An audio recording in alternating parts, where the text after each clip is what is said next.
pelaksanaan pembelajaran di era new normal, ya, yang sudah beredar ke sekolah-sekolah. Ini yang harus kita ikuti, Bapak Ibu, Bapak Kepala Sekolah dan Bapak Ibu guru di sekolah dalam menyelenggarakan pembelajaran mesti mengikutinya. Di dalam juknis itu antara lain diatur tentang jumlah jam belajar, ya. Jam belajar kita tidak lagi seperti biasa 45 menit per jam tatap muka, tapi dikurangi, ya, dikurangi. Ini dengan alasan bahwa karena kita dalam kondisi saat ini kita lebih mementingkan keselamatan daripada pencapaian kurikulum, ya, sehingga jam-jam belajar kita dikurangi. Tetapi itu tidak berarti bahwa kesungguhan kita dalam pembelajaran itu berkurang, tidak.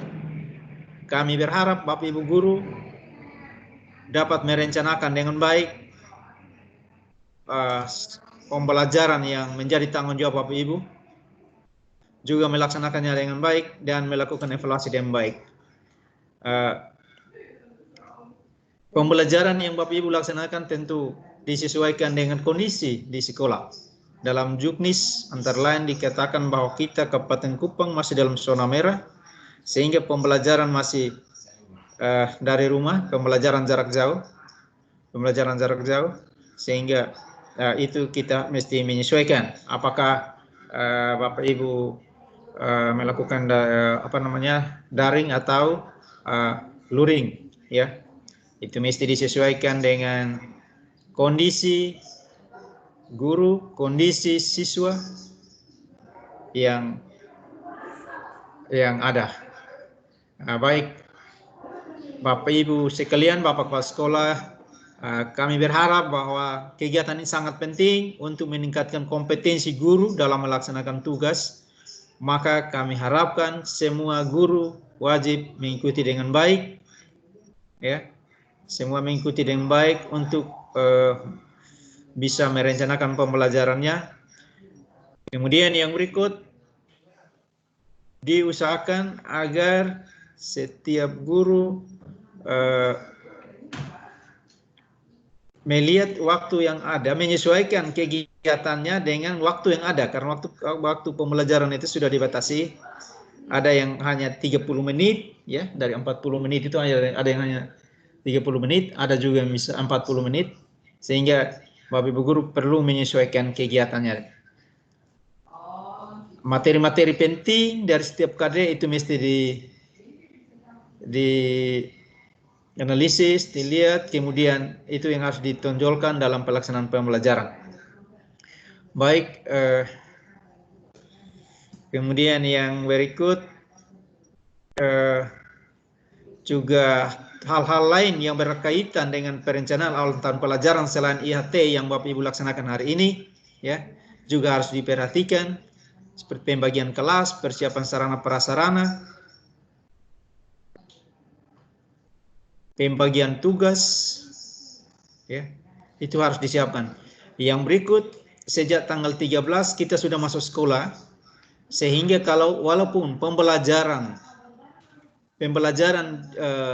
kita melaksanakan pembelajaran jarak jauh, pembelajaran dari rumah, tetapi daftar hadir Bapak Ibu guru pegawai itu tiap hari harus ada. Jadi kalau bisa Bapak Ibu guru tetap masuk sekolah, ya, dengan memperhatikan protokol kesehatan yang ada, ya, sehingga daftar hadir, rekap daftar kehadiran guru itu tidak bermasalah saat diminta oleh dinas. Baik, kami kira itu saja yang bisa kami sampaikan pada pagi ini, dan kami menyampaikan selamat kepada Pak Kepala Sekolah, Bapak Ibu guru untuk melaksanakan IHT ini dengan baik, dan seizin Bapak Ibu semua, kami membuka kegiatan IHT SMA Negeri 1 Nekamese pada saat ini secara resmi.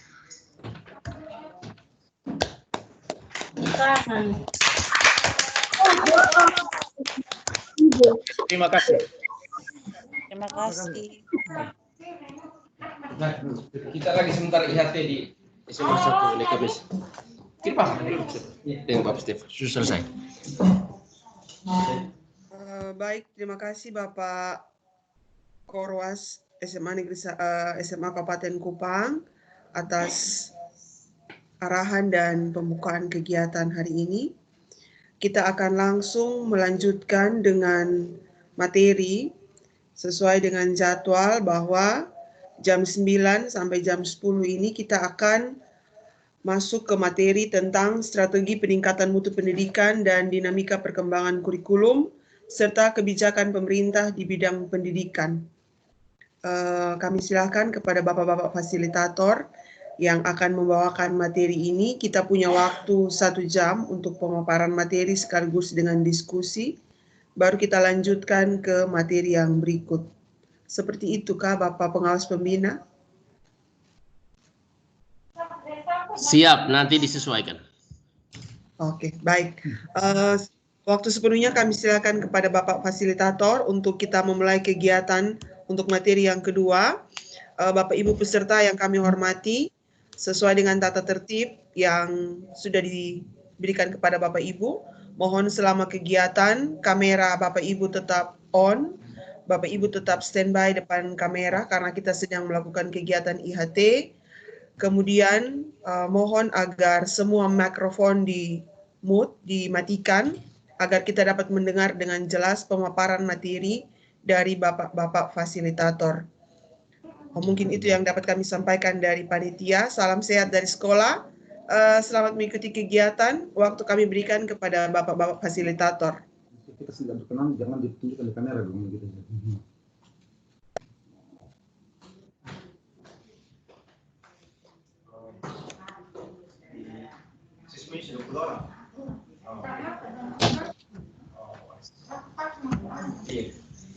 Snack dulu. Snack di rumah masing-masing Bapak. Ya. Silakan, ada yang mau minum kopi, ngopi pagi dulu. Ibu Endang, kopi kote. Cappuccino Bapak. Oh ya, mantap. Nah, saya punya kopi susu ini.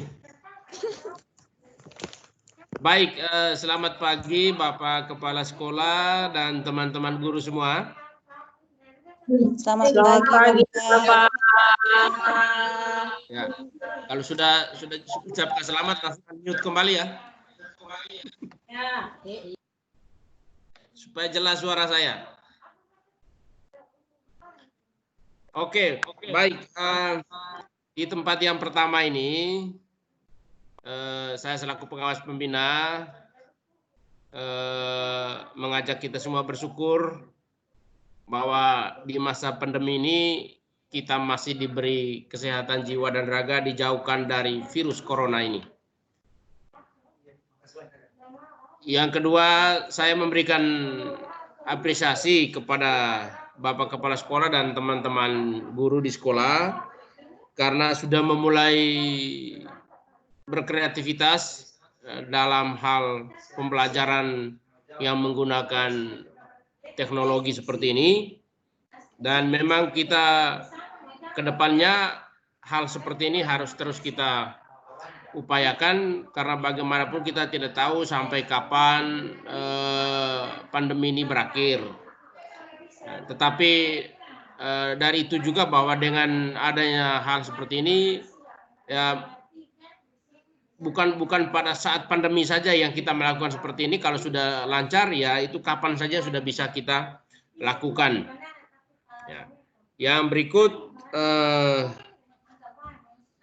bahwa memang SMA 1 Lekabes ini yang baru SMA yang pertama kali melakukan IHT secara daring ya di Kabupaten Kupang. Mungkin untuk NTT lah ya. Keren.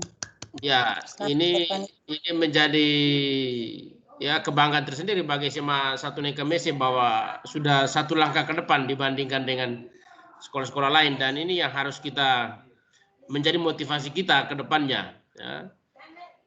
Yang berikut bahwa berkaitan dengan hal itu, maka sebelum kita memulai kegiatan ini, saya perlu menyampaikan regulasi-regulasi yang berkaitan dengan situasi saat ini.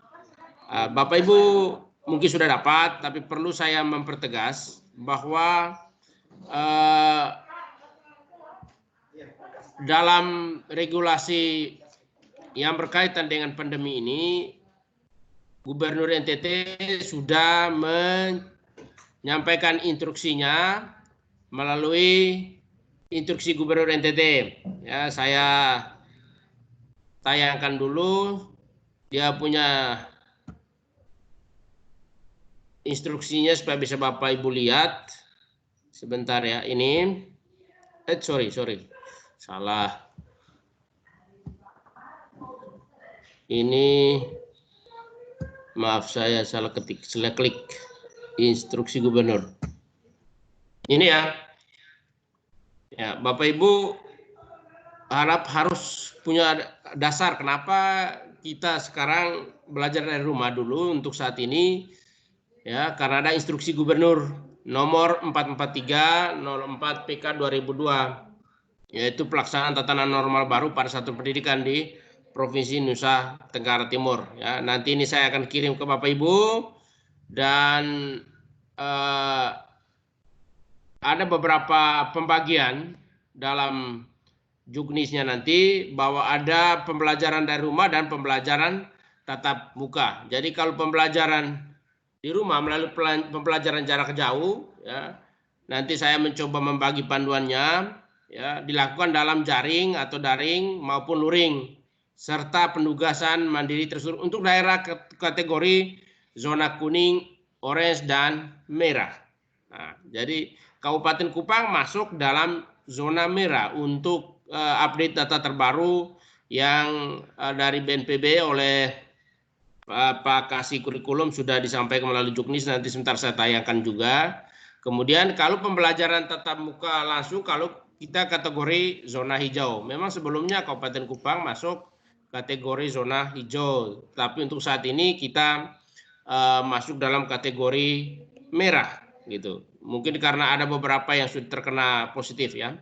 Kemudian dalam instruksi ini juga sudah jelas semua bagaimana pembagian kelasnya kalau dia zona hijau, ya. Kita tidak tahu kapan kita zona hijau, tapi kalau seandainya pada suatu saat kita zona hijau, maka pembelajaran tatap mukanya menggunakan dua alternatif, yaitu bisa menggunakan shift, juga bisa menggunakan sistem silang kelas gitu.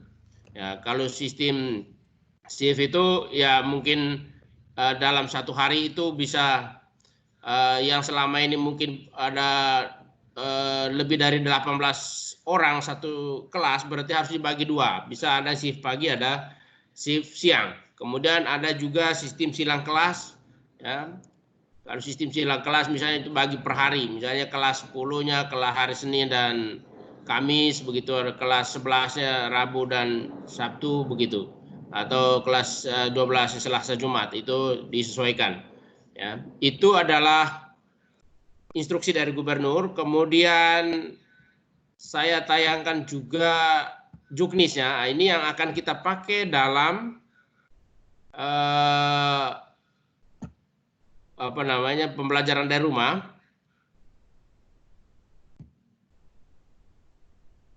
Juknis sebentar, ini sudah di mana lagi juknis tadi ini?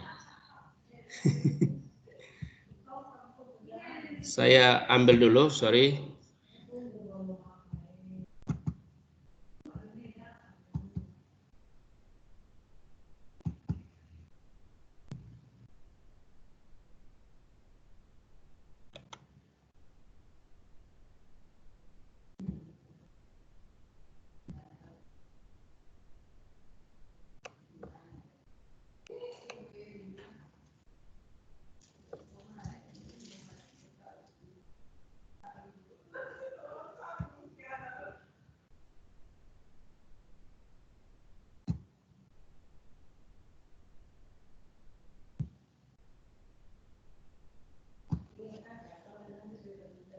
Ya, Bapak Ibu bisa lihat.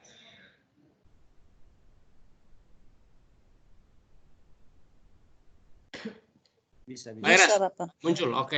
Baik, ya. Tindak lanjut dari instruksi gubernur tadi, maka ada juknisnya oleh kepala dinas dengan nomor 4222/17/2020. Sebentar saya cari mouse dulu. Saya mouse di mana ini?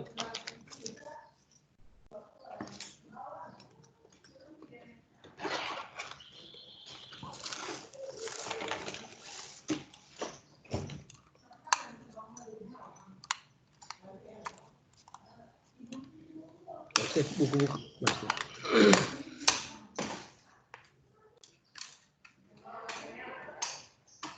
Sebentar Bapak Ibu, saya masih pasang mouse nih, tangan saya naik turun setengah mati nanti.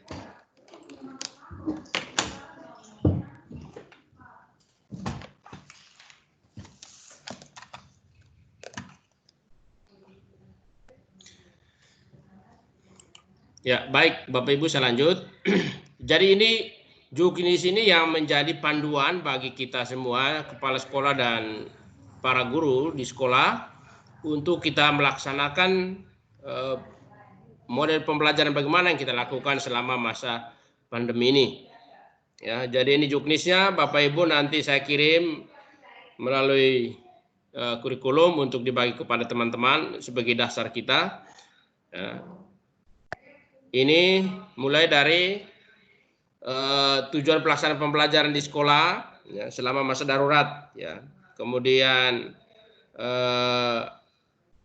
pembelajaran ini tujuannya adalah pasti untuk melindungi warga atau siswa kita dari pandemi virus ini. Ya, kemudian peran-perannya, nah, ini peran dinas jelas di sini. Ya, dia membentuk pos pendidikan dan seterusnya. Kemudian pembelajaran tatap muka. Kemudian peran sekolah. Nah, ini peran sekolah, pembelajaran dari rumah. Yang pertama, ini sekolah harus jalan ini benar-benar ini. Menetapkan model pengelolaan satuan pendidikan darurat selama belajar dari rumah dan menentukan sistem pembelajaran. Kemudian membuat rencana keberlanjutan pembelajaran, ya. Melakukan pembinaan dan pemantauan kepada guru, ya ini jelas oleh kepala sekolah dan pengawas. Kemudian memastikan ketersediaan sarana dan prasarana dimiliki guru dalam memfasilitasi pembelajaran jarak jauh. Ya, ini juga sekolah harus pastikan bahwa memiliki sarana dan prasarana itu. Ya, kemudian membuat program pengasuhan ya, untuk mendukung orang tua atau wali dalam mendampingi anak selama belajar dari rumah. Ya. Kemudian yang berikut, membentuk tim siaga darurat untuk penanganan COVID-19 di satuan pendidikan. Jadi sekolah harus siap tim, ya, tim siaga darurat namanya. Ya. Kalau seandainya ada hal-hal yang terjadi, misalnya ada yang tiba-tiba sakit atau apa, batuk, pilek segala macam, ya itu jangan dianggap sepele. Ya, tim ini harus siaga darurat ya untuk mengantisipasi jangan sampai menyebar. Ya, kita tidak tahu ke depannya ini. Kemudian berkoordinasi dan memberikan laporan secara berkala kepada dinas. Ya, kemudian yang berikut, melaksanakan kunjungan rumah dan pendampingan pelajaran bagi peserta didik yang tidak memiliki HP Android. Ini Bapak Ibu, saya yakin bahwa di Nekamese juga banyak anak yang orang tuanya tidak memiliki HP Android. Ya mungkin kita melakukan kunjungan rumah, ya, apakah masing-masing per individu atau per zonasi itu bisa disiasati. Ya. Kemudian melaksanakan pendampingan psikososial bagi anak berkebutuhan khusus, ya ini kalau SLB. Kemudian kita kalau seandainya pembelajaran tatap muka, ya kita tidak tahu kita punya daerah Kabupaten Kupang masuk zona apa berikutnya, tapi kalau seandainya kembali ke zona hijau, ya berarti yang pertama sekolah harus mengisi daftar periksa kesiapan pembelajaran melalui Dapodik. Ya. Ini harus tulis atau isi daftar periksa itu oleh operator ya, dengan apa namanya, sesuai dengan ketersediaan sarana prasarana di sekolah ya. Misalnya ketersediaan toilet bersih, sarana cuci tangan, ya, pasti di depan ruang kelas masing-masing atau ada di pintu masuk sekolah ada ketidak itu, itu harus dilihat baik-baik sebelum mengisi. Jangan yang tidak ada menjadi ada, itu tidak boleh. Kalau ada tulis ada, tidak ada tidak ada. Kemudian ada juga cairan pembersih tangan, hand sanitizer, kemudian disinfektan. Ya, ini wajib disiapkan oleh sekolah. Ya, disinfektan ini bisa dibuat secara manual saja, tidak perlu harus beli. Itu tinggal pakai deterjen apa ya, pembersih lantai itu bisa 1:9 biasanya, air dengan ini pembersih lantai itu sudah bisa. Kemudian ya, mampu mengakses fasilitas pelayanan kesehatan seperti puskesmas, klinik, rumah sakit dan lainnya. Nah, yang berikut kesiapan menerapkan area wajib masker kain atau masker tembus pandang bagi yang memiliki peserta disabilitas. Jadi wajib masker itu kalau seandainya besok anak-anak sudah bisa masuk kembali, ya ini tidak harus wajib masker. Ya, kalau seandainya anak tidak ada, ya bagaimanapun juga sekolah harus bisa mengadakan itu, begitu. Kemudian memiliki termogan, ya pengukur suhu tubuh tembak itu sekolah wajib ini.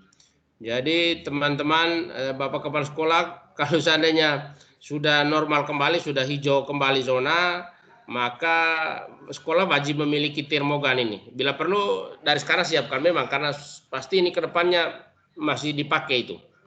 Ya, saya kira ini juga harganya tidak terlalu mahal, di apotik terjangkau ini. Kemudian pemetaan warga satu pendidikan yang tidak boleh melakukan kegiatan di satu pendidikan, ya. Kemudian ini ada warga atau siswa yang memiliki kondisi medis komorbid yang tidak terkontrol, itu kita harus tahu, jangan sampai ada yang mengalami atau tanda-tanda menuju ke positif corona, itu harus kita harus mengetahui itu, ya. Kemudian ada siswa yang tidak memiliki akses transportasi yang memungkinkan penerapan jaga jarak. Ini yang pakai bemo apa segala macam. Ini yang dijaga betul untuk kedepannya. Kemudian kita harus petakan juga warga yang memiliki riwayat perjalanan dari zona kuning, orange, merah dan belum menyelesaikan isolasi mandiri selama 14 hari. Ya, mungkin dia ada selama ini ada pergi libur di misalnya di Surabaya atau di daerah-daerah yang sudah kena banyak itu, kemudian dia kembali, ya kita harus petakan memang, jangan sampai dia langsung masuk di sekolah. Itu melalui teman-temannya kita bisa saling mendengar atau mendapat informasi itu. Kemudian pemetaan juga bisa memiliki riwayat kontak dengan orang yang terkonfirmasi positif dan belum menyelesaikan isolasi mandiri. Ini makanya sekolah harus punya tim untuk bisa mengakses informasi itu, ya. Tim Satgas tadi di sekolah untuk bisa mengakses hal-hal seperti ini.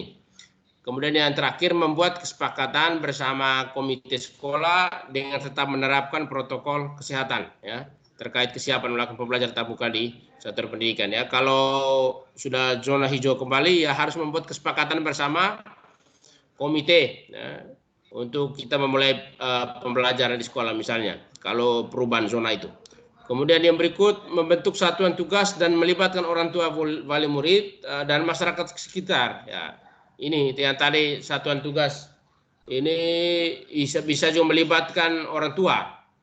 Ya, di sana ada tim pembelajaran, psikososial dan tata ruang, ya, yang bertugas untuk melakukan pembagian kelompok belajar dan rombongan belajar yang sama dan pengaturan jadwal pelajaran untuk kelompok dalam rombel sesuai ketentuan pada masa transisi. Ya, kemudian melakukan pengaturan tata letak ruangan, ya, dengan memperhatikan jarak antar orang duduk dan berdiri, ya, minimal 1,5 meter, memberikan tanda jaga jarak antara lain pada area ruang kelas, kantin, tempat ibadah dan sebagainya. Kemudian kecukupan ruang terbuka dan seterusnya. Ya, kemudian melakukan pengaturan lalu lintas satu orang di lorong dan tangga. Jika tidak memungkinkan, memberikan batas pemisah dan penanda arah jalur lorong koordinat. Ini kalau sekolah-sekolah yang lantai 3, lantai 2, ya ini memang harus dijaga. Saya kira NKMS masih ini, tapi mungkin pada saat-saat mereka istirahat, kalau misalnya sudah masuk kembali, ya itu memang harus dipantau. Jangan sampai mereka bergerombol, berkumpul bersama, itu yang bahaya di situ, ya. Kemudian menerapkan mekanisme pencegahan perundungan bagi warga yang terstigma COVID ya. Mungkin ada yang ada yang menceritakan ini sudah mengena atau sudah terinfeksi COVID melalui berita atau gosip, atau bisa saja isu ini keluarganya sudah terkena ini, anak-anaknya dan seterusnya. Nah, ini bisa saja menjadi perundungan oleh warga yang lain. Nah, ini harus dijaga dengan baik ya. Dan seterusnya, ini begitu banyak juknis ini, nanti bisa dibaca satu persatu ya. Tapi secara singkatnya seperti itu tugas-tugas dari sekolah ya, terutama guru dalam hal ini ya. Kemudian di sini juga ada peran pengawas, peran peserta didik. Nah, ini juga perlu disampaikan kepada anak-anak kita melalui Bapak Ibu guru ya, peran-peran mereka, kemudian peran orang tua juga. Ini tolong disampaikan ya. Kemudian yang berikut di bab 3-nya persiapan ya. Ini kesiapan sekolah. Yang pertama nih ketentuan. Sekolah yang berada pada zona kuning, orange dan merah tetap melaksanakan pembelajaran di rumah. Ya. Ini juknis dari kepala dinas, jadi kita pasti harus patuh dan ikuti. Yang kedua adalah sekolah yang berada pada zona hijau melakukan tatap muka dengan mempertimbangkan kemampuan peserta didik untuk menerapkan protokol kesehatan dan menjaga jarak. Ya. Kemudian yang ketiga ini, sekolah wajib mengisi daftar periksa pada laman Dapodik Kementerian untuk menentukan kesiapan satuan pendidikan. Ya. Jadi kalau sudah berada pada zona hijau, sebelum memulai pembelajaran di sekolah, jadi sekolah harus wajib mengisi daftar periksa namanya di halaman Dapodik itu untuk menentukan kesiapan sekolah. Ya. Ini yang berikut, sekolah yang belum memenuhi semua daftar periksa dan atau kepala sekolah menyatakan belum siap, maka tidak dapat melaksanakan pembelajaran tatap muka. Ya. Jadi bisa saja sekolah belum mengisi daftar periksa, atau juga bisa kepala sekolah menyatakan saya belum siap, ya silakan, itu tidak bisa dipaksakan. Ya. Karena untuk persiapan tatap muka itu juga harus disiapkan dengan baik dan benar sesuai dengan protokol kesehatan. Kemudian kalau seandainya besok-besok lagi kita berada pada zona hijau, maka pembelajaran tatap muka dilaksanakan melalui 2 fase. Ya. Yang pertama masa transisi, yang kedua masa tatanan normal baru. Masa transisi berlangsung 2 bulan sejak dimulainya pembelajaran tatap muka di sekolah. Kemudian jadwal pembelajaran mengenai jumlah hari dalam seminggu dan jumlah jam belajar setiap hari dilakukan dengan pembagian rombongan belajar atau shift atau sistem silang. Tadi sudah disampaikan. Kemudian masa yang kedua adalah masa tatanan normal baru. Setelah masa transisi 2 bulan selesai, apabila daerahnya dikategorikan sebagai zona hijau, maka satu pendidikan masuk masa tatanan normal baru. Nah, ini untuk yang berasrama saya kira tidak perlu. Nah, ini pembagian kabupaten kota yang masuk dalam zona ini. Bapak Ibu bisa lihat ini dari dinas, ini update data terbaru ya, update data terbaru oleh dinas melalui BNPB bahwa ada 13 kabupaten kota yang masuk zona merah ya. Ini kita urutan kedua ini, Kota Kupang, habis itu Kabupaten Kupang dan kabupaten yang lain. Sedangkan ada 9 yang masuk dalam zona hijau. Memang sebelumnya Kabupaten Kupang masuk dalam zona hijau, tapi setelah ada beberapa kasus yang ada terjadi di Kabupaten Kupang dalam beberapa hari terakhir, maka Kabupaten Kupang masuk dalam zona merah termasuk dengan kabupaten lain ya. Itu penetapan ini, dia bilang penetapan kabupaten kota berdasarkan zona sifatnya tentatif dan dapat disesuaikan dengan kondisi terkini ya. Begitu. Kemudian ini tadi pembelajaran pada masa tatanan normal baru, sistemnya ada 2 tadi, shift dan silang kelas. Nah, ini kalau shift ya, kalau besok-besok misalnya dalam bulan depan kita zona hijau kembali, ya berarti kita sudah bisa melaksanakan pembelajaran ini dengan sistem ada 2. Silakan nanti dipilih oleh sekolah berdasarkan keputusan rapat mana yang terbaik. Yang pertama menggunakan shift, yang kedua silang kelas. Nah, ini yang shift ini misalnya peserta didik 1 rombel yang normal dibagi menjadi 2 rombel dengan jumlah peserta didik maksimal 1 rombel adalah 18 orang. Jadi tidak boleh lebih. Jadi paling banyak 18 orang satu rombel. Kemudian shift pertama bisa dimulai jam 7.30 sampai 11. Kemudian shift kedua 12.30 sampai setengah 5. Kemudian tiap 1 jam durasinya 35 menit. Ya. Kemudian kalau silang kelas tetap juga bagi rombel maksimal satu rombel 18. Kemudian misalnya kelas 10 melaksanakan di pagi hari Senin dan Kamis, kemudian kelas 11 misalnya hari Selasa Jumat, dan kelas 12 misalnya Rabu dan Sabtu. Ya. Kemudian pengaturan jamnya seperti ini. Nah, ini kalau sistem silang kelas. Kalau silang kelas tiap satu mata pelajaran 45 menit. Ya. Kemudian kelas yang tidak melakukan pembelajaran di sekolah melakukan pembelajaran di rumah dengan metode online atau offline atau manual. Ya. Kemudian ya, ini sekolah dapat memilih salah satu sistem tadi di atas sesuai dengan kondisi masing-masing. Kemudian ini metode media dan media pelaksanaan pembelajaran. Ya. Yang pertama kalau pembelajaran tatap muka, ya, kalau zona hijau ya, ini tetap menggunakan gabungan, yaitu bisa menggunakan tatap muka juga bisa jarak jauh. Ya. Sedangkan yang kedua untuk pembelajaran dari rumah itu yang zona orange merah, bisa juga kuning ya, menggunakan metode dalam jaringan atau daring ya. Ini bisa membuat kelas maya menggunakan akses rumah belajar, ya, bisa menggunakan portal lain yang gratis maupun prabayar. Bisa juga metode yang berikut membuat grup-grup dalam medsos ya seperti WA atau Facebook, dan guru serta peserta didik melakukan proses pembelajaran dalam grup tersebut. Kemudian melakukan pembelajaran jarak jauh dengan menggunakan video conference ya untuk melaksanakan pembelajaran jarak jauh serta secara tatap muka. Ya, kalau memang yang seperti ini juga Microsoft Teams ini bisa dilakukan juga untuk anak-anak ya, itu bisa juga. Ya, hanya mungkin memang butuh sosialisasi dulu sebelum mereka memulai. Tapi kalau seandainya ada yang punya laptop itu saya kira bisa digunakan. Mungkin mereka berkumpul 2-3 orang di satu zona bisa melakukan tatap layar seperti ini ya. Kemudian yang berikut metode luringnya. Ya, ini bisa guru mengunduh materi ajar dari internet atau rumah belajar lalu dibagikan ke peserta didik masing-masing saat bertemu di sekolah untuk dipelajari dan dikerjakan di rumah. Ya, mungkin selama ini yang dipakai seperti ini. Ya. Kemudian metode penugasan secara manual, ya, yaitu guru memberikan penugasan secara manual kepada peserta didik sesuai dengan kompetensi dasar yang ada untuk dikerjakan di rumah masing-masing dengan mempertimbangkan waktu mengerjakan tugas sesuai dengan sisa jam tatap muka dan dikumpulkan pada saat masuk sekolah. Ya. Kemudian ini kalau masih dalam tatap muka ya, mata pelajaran manajemen kurikulum selama pembelajaran masa tatanan normal baru.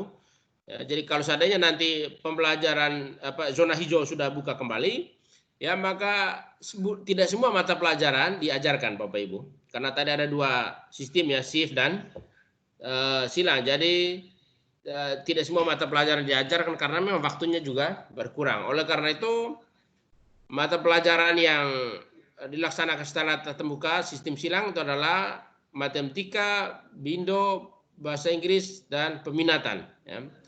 Kemudian SMK ini SLB. Kemudian mata pelajaran yang dilaksanakan secara terintegrasi adalah, maksudnya bahwa mata pelajaran ini terintegrasi di mata pelajaran yang di atas, yaitu agama, PKN, sejarah, seni budaya, dan PJOK. Ya, itu terintegrasi di mata pelajaran di atas. Yaitu kalau seandainya kita sudah kembali ke zona hijau. Ya.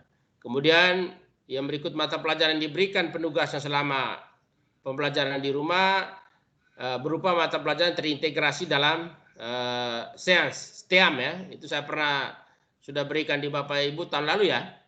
Ya, ada sains, teknologi, engineering, ada tambah satu lagi art dan matematik ya. Itu sistem STEAM itu dikoordinir oleh guru wali kelas untuk memberikan penugasan yang dapat melibatkan lintas guru mata pelajaran. Jadi tidak perlu harus semua guru mata pelajaran memberikan tugas ya, tapi cukup satu tugas misalnya itu bisa mencakup semua atau beberapa mata pelajaran di dalamnya. Ya.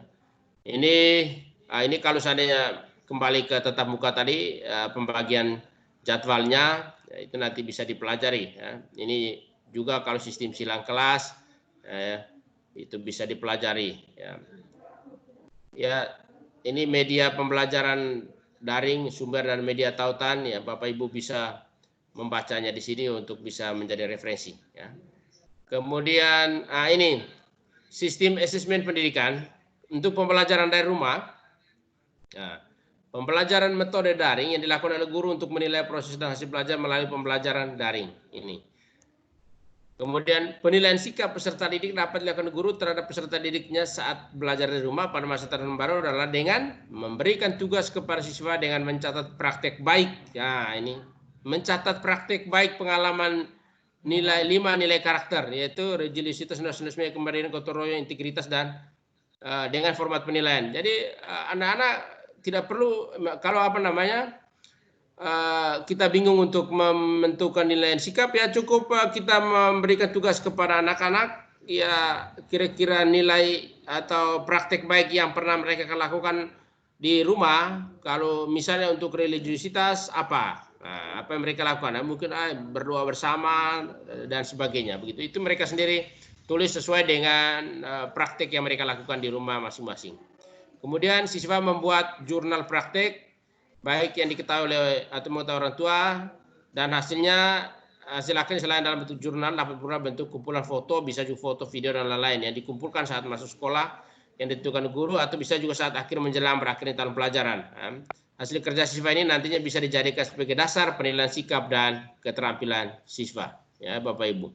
Kemudian penilaian keterampilan peserta didik menerapkan pengetahuan dalam melakukan tugas tertentu di berbagai macam konteks. Nah, kalau ini bisa penilaian kinerja, proyek, produk, dan portofolio. Kemudian ini untuk MPLS. Ini yang untuk siswa baru ini. Ini memang untuk saat ini untuk tatap muka jelas tidak bisa. Jadi MPLS juga tidak bisa dilakukan, ya. Jadi bisa menggunakan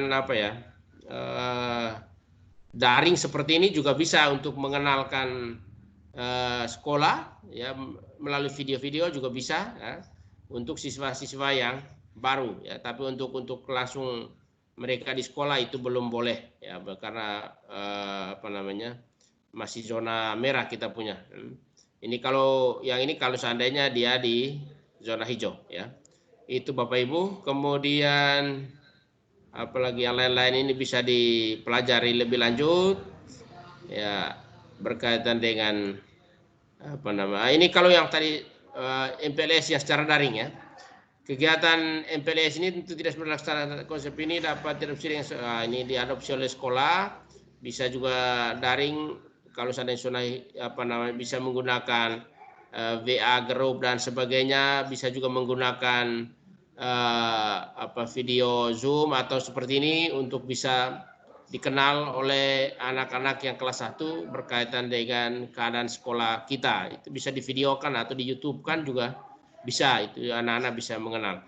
Ya, ini protokol kesehatan yang selama masa pandemi ini yang harus dijaga oleh sekolah dengan anak-anak. Jadi kita harus memastikan bahwa semua protokol kesehatan ini itu harus benar-benar dijalankan, ya, baik di rumah maupun di jalan ataupun di sekolah oleh peserta didik dan juga oleh semua unsur di sekolah, ya.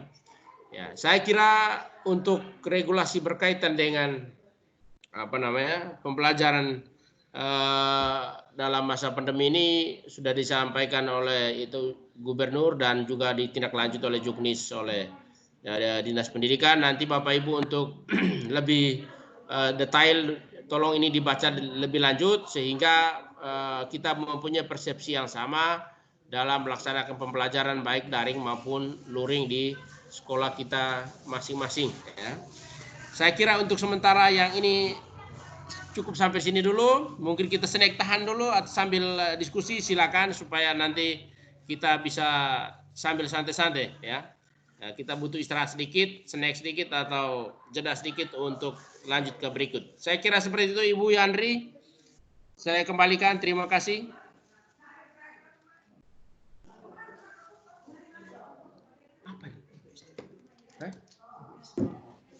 Baik Bapak, terima kasih untuk materi yang pertama. Teman-teman, mungkin dari materi yang dipaparkan oleh Bapak, pengawas pembina, ada yang ingin teman-teman tanyakan. Jika ada yang ingin teman-teman tanyakan, silakan teman-teman mengaktifkan mic dan bertanya. Waktu diberikan.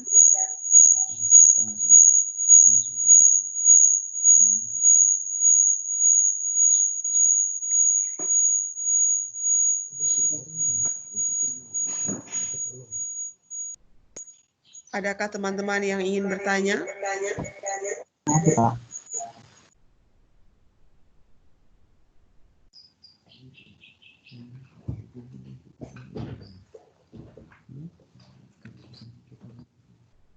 Oke, baik. Kalau tidak ada, mungkin masih dicatat-catat dulu apa yang ingin ditanyakan. Kita break 15 menit, Bapak. Kita break 15 menit, tapi Bapak Ibu peserta tidak left dari Teams, tetap standby di Teams, bisa matikan kamera 15 menit. Tepat 9.45 kita akan masuk ke materi yang kedua. Siap.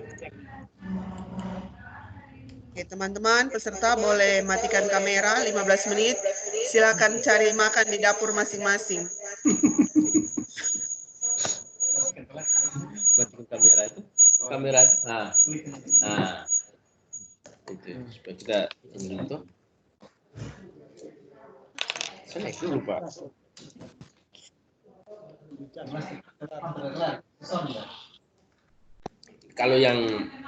Kalau kita mereka tidak pantau lagi, kita masih pantau mereka. Kalau yang pantau center mereka tidak pantau.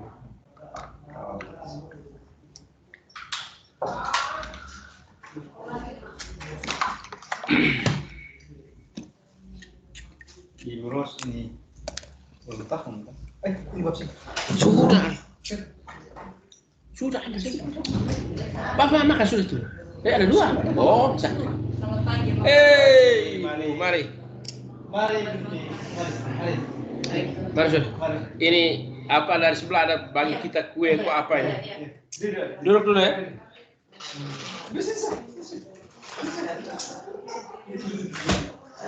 Ini ada IHT, semua mekanisme ini apa? Sementara IHT. Di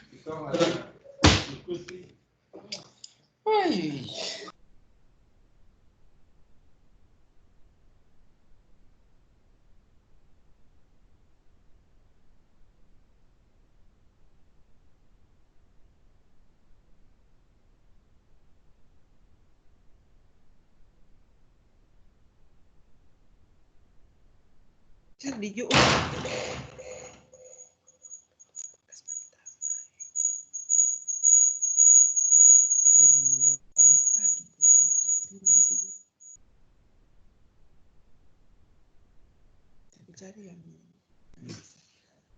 ini gambar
Saya beli kopi dengan itu kalau dia bisa.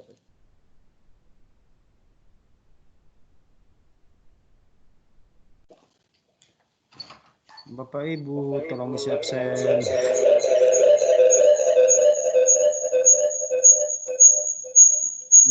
Dundang dundang.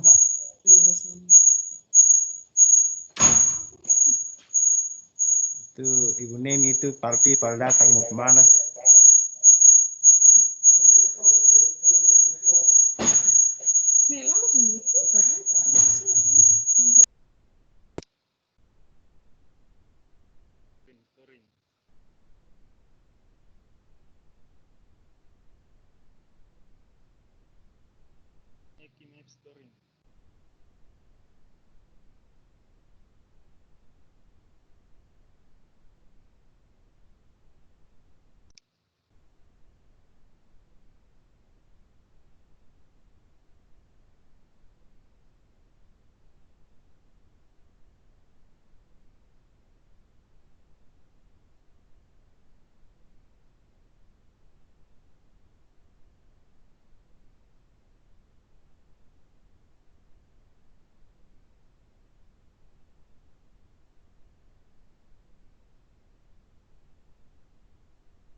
Ngapain di gereja?